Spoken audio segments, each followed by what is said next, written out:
心を止めて情報だけを積み重ねる日々。 Days spent gazing at a map, closing my eyes, traveling through unfamiliar roads. One day, the usual monthly magazines, a photograph on the front cover drew my eyes. A female model in a showy swimsuit. Provocative poses on a sandy beach. A smile captured right before the emerald sea that I had always dreamt about. She was probably my age, smiling at me happily, cheerfully, with her outstanding figure. It wasn't as if I was jealous or anything.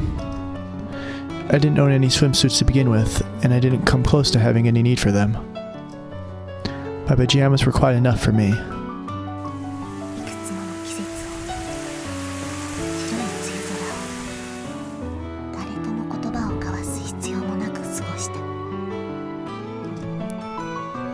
I remembered that day, June of the first year of middle school, the day of my first hospitalization. I remembered having ordered a swimsuit. I remembered having done so several years ago now. That day, I remembered that swimsuit that had lost its opportunity to be used. I took that school swimsuit and knew as the day I bought it out of the drawer where it had patiently waited for years. I took off my usual pajamas and timidly put on that navy blue swimsuit. I was shocked. It had already been years. And yet, it fit me as if it had been made for me that very day. And that swimsuit model was smiling at me warmly, smiling at me from the mist of the Emerald Sea. Smiling at me warmly and happily with that beautiful, womanly figure. It was saddening. It wasn't as if it was jealous. No, the truth was that I was probably yearning for it. Yearning for it impossibly, stubbornly, because I knew that it was absolutely impossible.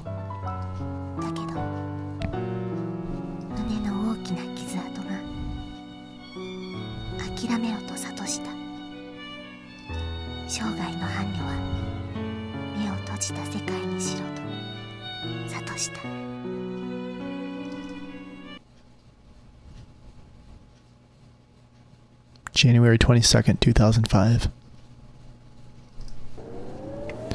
Around the time when the sun slowly arched down and dyed the western horizon orange, we were on the road as usual. What should we do now? We really had no money left to spare. As I thought upon these things, she caught me by surprise by calling out to me.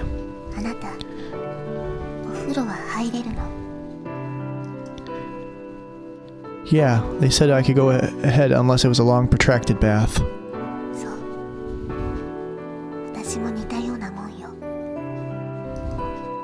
What she meant by allowed and what I meant by they was that the doctors didn't caution us against it.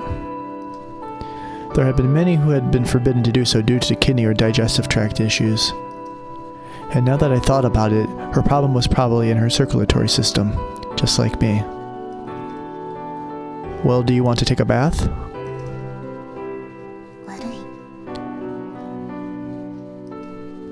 No, I kind of wanted to as well. Even so, we didn't have enough money to stay at a hotel or an inn. Then do you want to stop by a public bathhouse? Yeah, we got the money for that at least.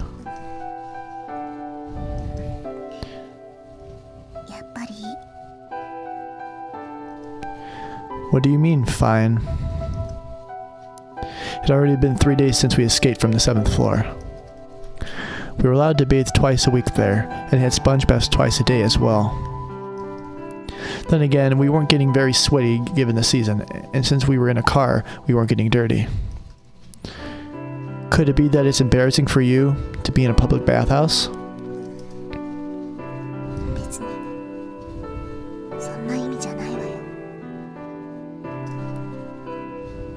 Around the time when the sun had completely disappeared and the moon waxed large in the night sky, some distance away, I found something that looked like a school.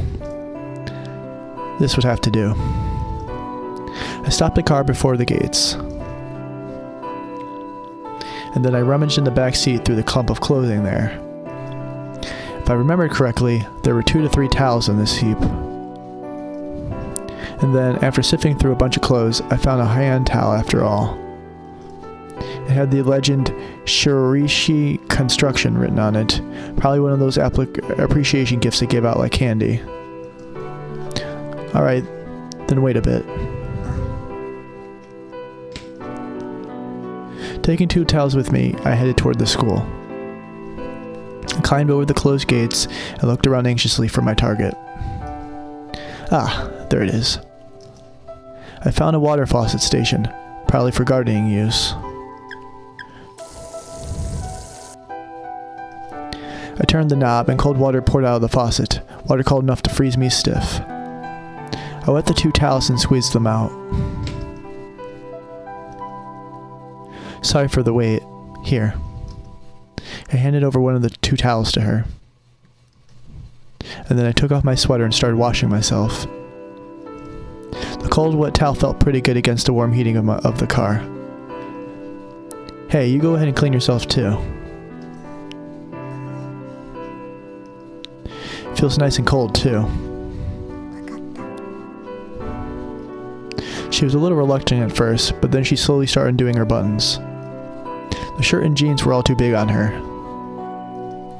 Unlike me, she simply washed herself by retracting her hands into her shirt. What is it? Oh, sorry, that's right. She murmured with a wet towel in her hand, her clothes half on, half off. It was the first time I'd seen her look like that, a little annoyed, a little embarrassed. Inside the car, our backs turned to each other. Hey, feels pretty good, eh? Inside the car, shrouded in the dark of night. Drying myself off, reflected in the glass of the windows, which also reflected her with her back toward me, drying herself off just as I was. She'd taken off her shirt just as I had. I didn't mean to look, but I could see. Big scars on her chest. Probably post-surgical. Didn't know what for, but they were much larger than mine. Huh? Oh, what is it? Her back turned to me, speaking to me, reflected in the window.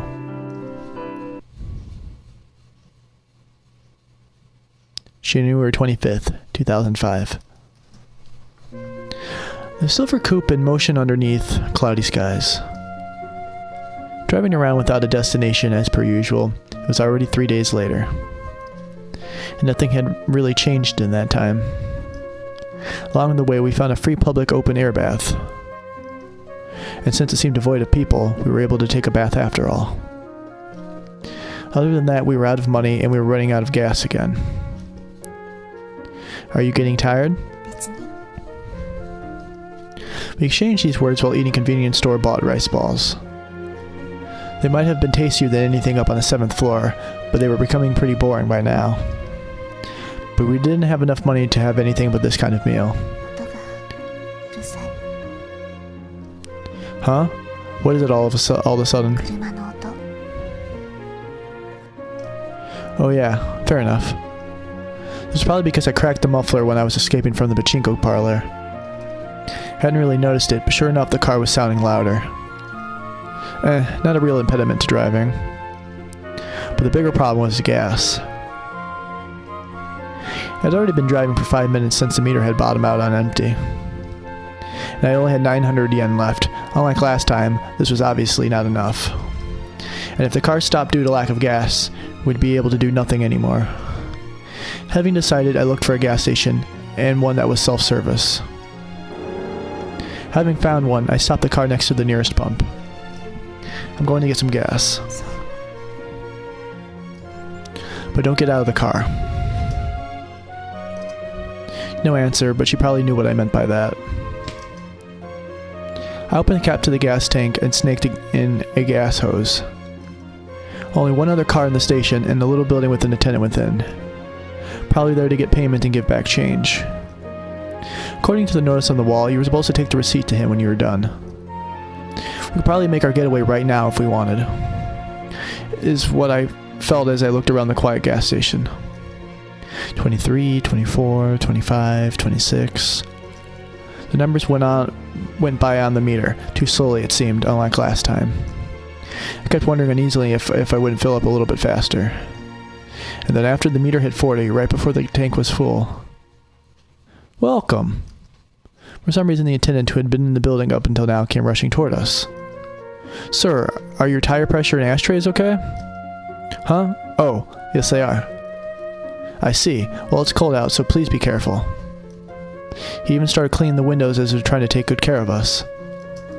While he did so, the pump detected that the tank was full, and with a business-like sound spit out a receipt. Oh, please go over there to pay.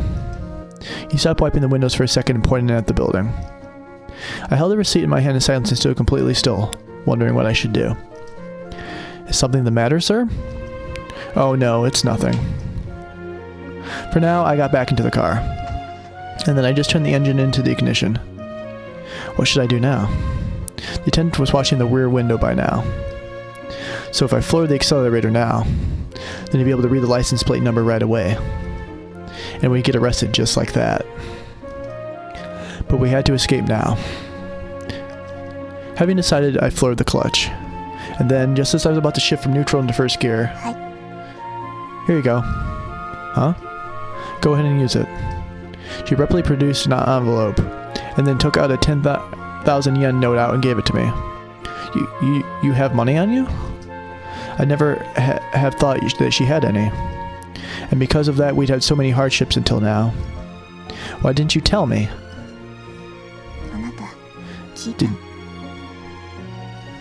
Huh? Oh, no. Well... And with that, she turned back in silence to the window. The silver coupe in motion once more. The tank was full again, and we had a 5,000 yen note as change. But we just happened was weighing heavily on my mind. Hey, you know... Here, this is all of it. Huh? Before I could get any further, she presented the envelope to me. Can I use this? I looked into the envelope, and there were 4 10,000 yen notes inside. This would be enough. But now, there was something entirely different on my mind. Why did she have this much money on her? The couple thousand yen that I'd brought with me was just whatever I had on hand at the time. But her case, if she had properly prepared this all in advance... Hey, you know, you said you didn't want to die on the 7th floor, right? Yeah, same here. Then where exactly did you want to go? Didn't she prepare this money for just that purpose? And then I remembered what she told me earlier. That she was going to go somewhere while she still could. And she asked me, do you want to stop me or come with me? So in truth, is there somewhere you want to go? That's not much of an answer.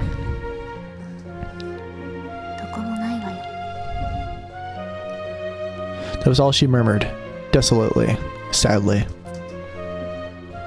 If that were the case, had she been preparing for a trip all by herself without having a destination in mind this entire time?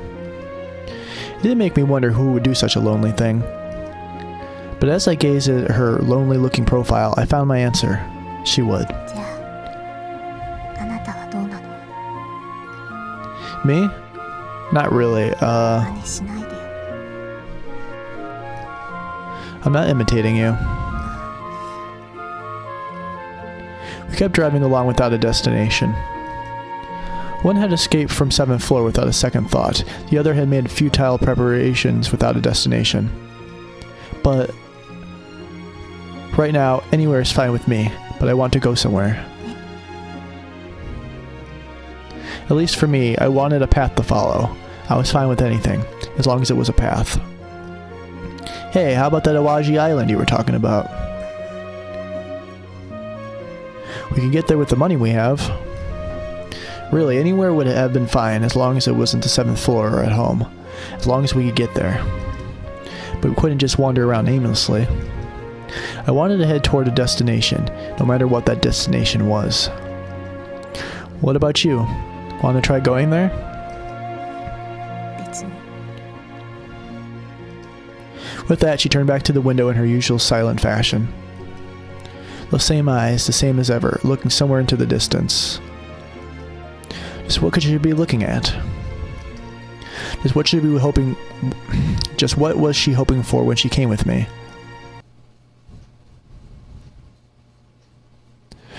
Alrighty guys, well that was a pretty short chapter. I like where this is going. I'm glad that we had some money and we didn't have to steal from somebody again, and we were able to take a bath, and hopefully in the next chapter, which is number 1 route, we can hopefully make more of a decision on a destination.